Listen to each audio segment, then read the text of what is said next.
नमस्कार। श्रीमद् वाल्मीकि रामायणे युद्धकांडे षड्विंशतितमः सर्गः।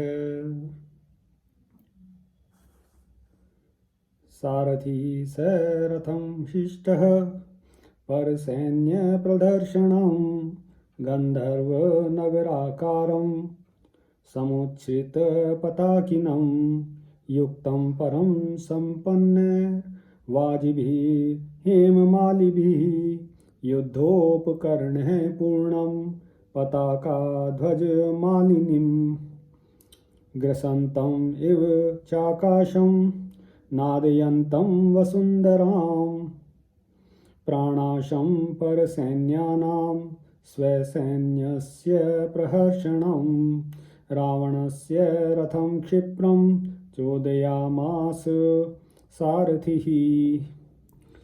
रावण के सारथी ने हर्ष और उत्साह से युक्त होकर उसके रथ को शीघ्रतापूर्वक हाँका। वह रथ शत्रु सेना को कुचल डालने वाला था और गंधर्व नगर के समान आश्चर्यजनक दिखाई देता था। उस पर बहुत ऊंची पताका फहरा रही थी। उस रथ में उत्तम गुणों से संपन्न और सोने के हारों से अलंकृत घोड़े जुते हुए थे। रथ के भीतर युद्ध की आवश्यक सामग्री भरी पड़ी थी। उस रथ ने ध्वजा पताकाओं की तो माला सी पहन रखी थी। वह आकाश को अपना ग्रास बनाता हुआ सा जान पड़ता था। वसुंधरा को अपनी धड़धड़ ध्वनि से निनादित कर रहा था। वह शत्रु की सेनाओं का नाशक और अपनी सेना के योद्धाओं का हर्ष बढ़ाने वाला था। तमापतंतं सहसा स्वनवंतं महाध्वजं रथं राक्षस राजस्य नरराजो ददर्शः। नरराज श्री रामचंद्र भगवान ने सहसा वहां आते हुए विशाल ध्वज से अलंकृत और घोर घरघर ध्वनि से युक्त राक्षस राज रावण के उस रथ को देखा। कृष्णवाजी समायुक्तं युक्तं रौद्रेण वर्चसा दीप्यमानम् इवाकाशे विमानं सूर्यवर्चसम्। उसमें काले रंग के घोड़े जुते हुए थे। उसकी कांति बड़ी भयंकर थी। वह आकाश में प्रकाशित होने वाले सूर्य तुल्य तेजस्वी विमान के समान दृष्टिगोचर होता था। तड़ित पताका गहनम दर्शितेन्द्रायुध प्रभम शरधारा विमुंचन्तम धराधर इवाम्बुदम। उस पर फहराती हुई पताकाएं विद्युत के समान जान पड़ती थी। वहाँ जो रावण का धनुष था उसके द्वारा वह रथ इंद्रधनुष की छटा छिटकाता था और बाणों की धारावाहिक वृष्टि करता था। इससे वह जलधारावर्षी मेघ के समान प्रतीत होता था। स दृष्ट्वा मेघ संकाशम आपतंतं रथं रिपुः गिरेर्व्रजा वज्राभिमृष्टस्य दीर्यतः सदृशस्वनं विस्फारयन् वेगेन बालचन्द्रानतं धनुः उवाच मातलिं रामः सहस्राक्षस्य सारथिम्। उसकी आवाज़ ऐसी मालूम होती थी मानो वज्र के आघात से किसी पर्वत के फटने का शब्द हो रहा हो। मेघ के समान प्रतीत होने वाले शत्रु के उस रथ को आता देख श्री रामचंद्र जी ने बड़े वेग से अपने धनुष पर टंकार दी। उस समय उनका वह धनुष द्वितीया के चंद्रमा जैसा दिखाई देता था। श्री राम भगवान ने इंद्र सारथी मातली से कहा, मातले पश्य संरब्धम आपतंतं रथं रिपुः यथापसव्यं पतता वेगेन महता पुनः समरे हनुमात्मानं तथानेन कृतामतिः। मातले देखो, मेरे शत्रु रावण का रथ बड़े वेग से आ रहा है। रावण जिस प्रकार प्रदक्षिण भाव से महान वेग के साथ पुनः आ रहा है उससे जान पड़ता है इसने समरभूमि में अपने वध का निश्चय कर लिया है।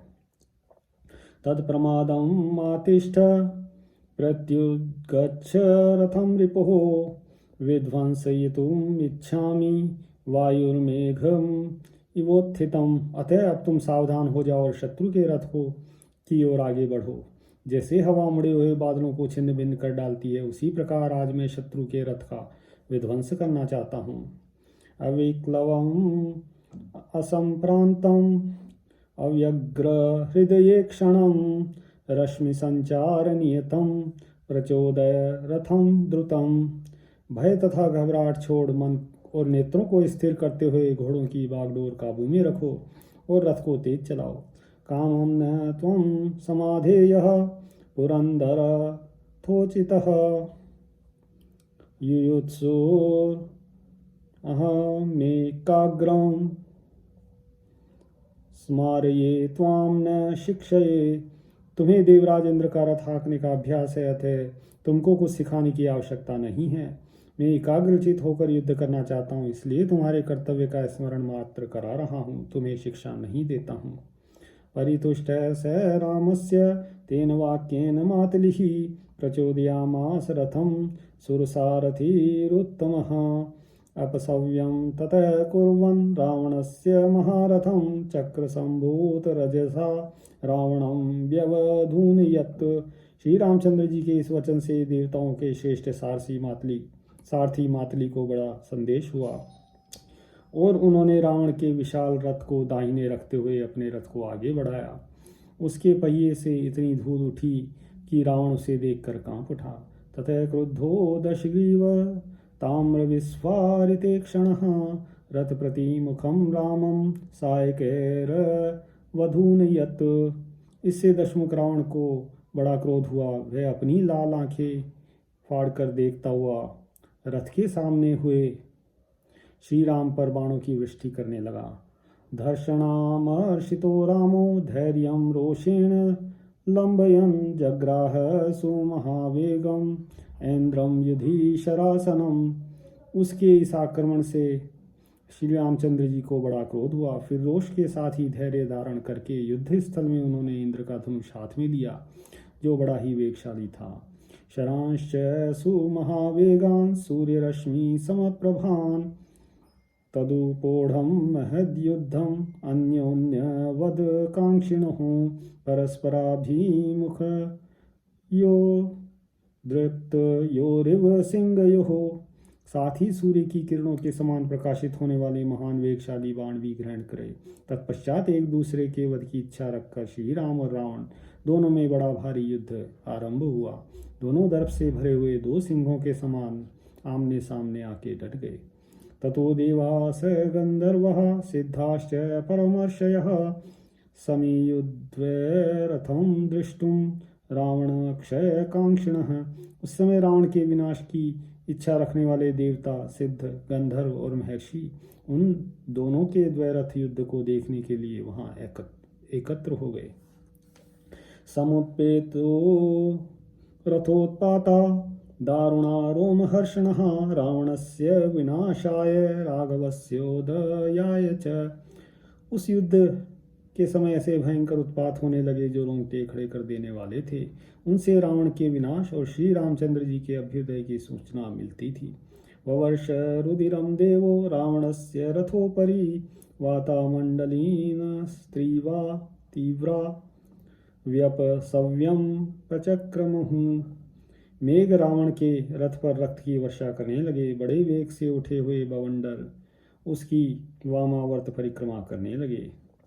महद्रध्रकुलं चास्य भ्रममाणं नभस्थले येन येन रथो याति तेन तेन प्रधावति। जिस इस मार्ग से रावण का रथ जाता था उसी उसी ओर आकाश में मंडराता हुआ गिद्धों का महान समुदाय दौड़ा जाता था। संध्या चावृता लंका जपा पुष्प निकाशया दृश्यते संप्रदीप्तेव दिवसे अपि वसुंधरा। ऐसे में ही जपा के फूल सी लाल रंग वाली संध्या से आवृत हुई लंकापुरी की भूमि दिन में भी जलती हुई सी दिखाई देती थी। सनिर्धाता महोल्काश्च संप्रपेतुर्महास्वनः विषादयंस्ते रक्षांसि रावणस्य तदाहितः।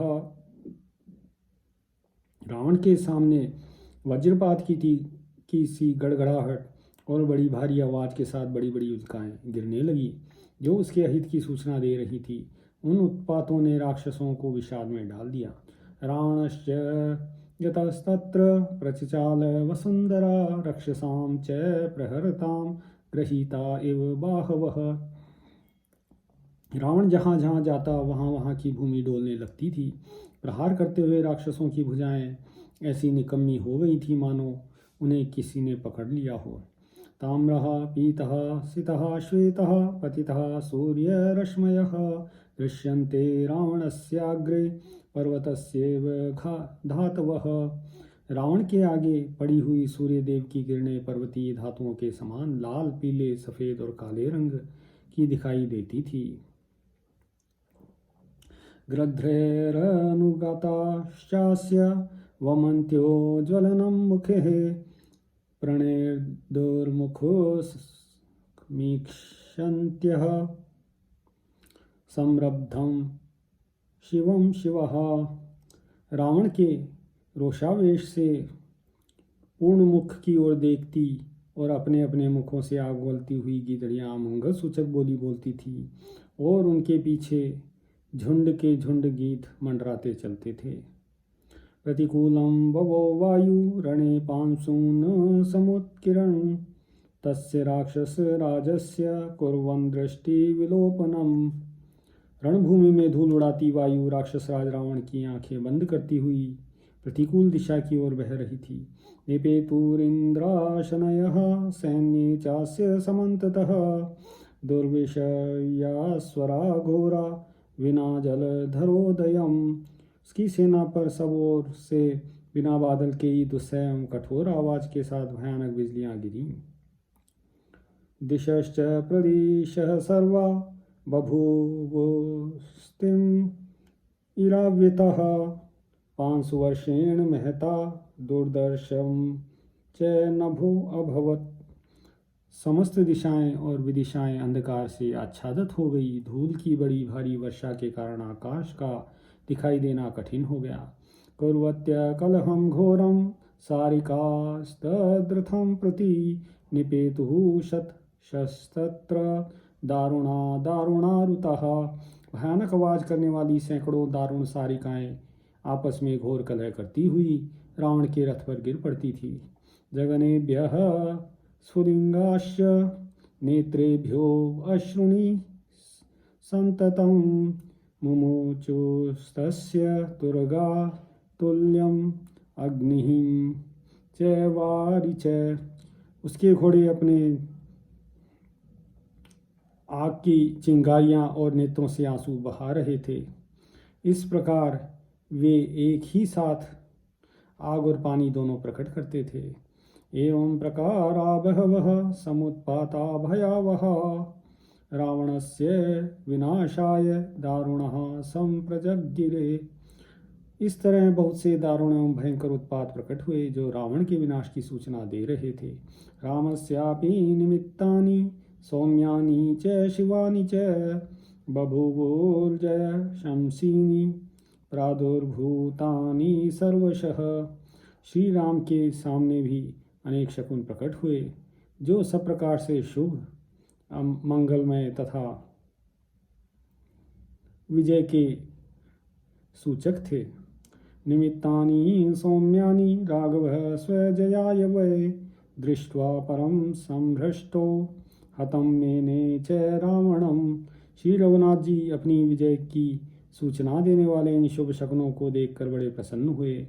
उन्होंने रावण को मरा हुआ ही समझा। ततो निरीक्ष्यात्म अगतानि राघवो रणे निमित्तानि निमित्तकोविदः जगाम हर्षं च पराम च निर्वृत्तिं चकार युद्धे याधिकं च विक्रमम्। शकुनों के ज्ञाता भगवान श्री राम रणभूमि में अपने को प्राप्त होने वाले शुभ शकुनों का अवलोकन करके बड़े हर्ष और परम संतोष का अनुभव करने लगे तथा उन्होंने युद्ध में अधिक पराक्रम प्रकट किया। इत्यार्षे श्रीमद् रामायणे वाल्मीकिये आदिकाव्ये युद्धकांडे षडधिकशततमः सर्गः। सियावर रामचंद्र पद जय शरणम्।